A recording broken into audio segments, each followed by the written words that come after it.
যে স্ত্রী স্বামীকে কখনো বোঝে না, স্বামীকে ভালোবাসে না, স্বামীর কতটুকু উপার্জন সেটুকু বোঝে না, সেই সংসারে কখনো সুখ শান্তি আসতে পারে না। এই ভিডিওটা দেখেন, তার স্বামী মাস শেষে বাড়িতে চলে আসে এবং আসার পর দেখে তার স্ত্রী দাঁড়িয়ে আছে, তার শপিং করবে, কিছু টাকা লাগবে বলে। তারপর দেখেন তার স্বামী কিছু না বলেই তাকে কিছু টাকা দেয় এবং বলে যে বাকি টাকাগুলো, এগুলো টাকা দিয়ে রুম ভাড়া দেবো বা বাড়িতে বাবা মাকে দেবো, সবাইকে দেবো, আর তো বাড়িতে খরচ আছে সংসারের, তাই না? তারপর দেখেন সে টাকাগুলো ডয়ারে রাখে এবং তার স্ত্রী একটা তোয়ালে নিয়ে এসে তার স্বামীকে দেয় গোসল করে দেওয়ার জন্য।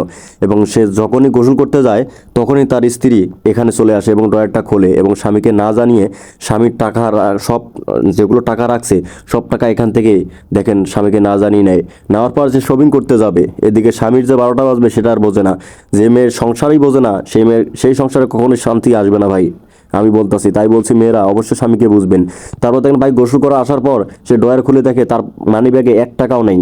সে বুঝতে পারে যে তার স্ত্রী নিয়ে গেছে এবং সে চিন্তিত থাকে যে সারা মাসটা চলবে কিভাবে। আর এদিকে দেখেন স্ত্রী শপিং করে কতটা খুশি।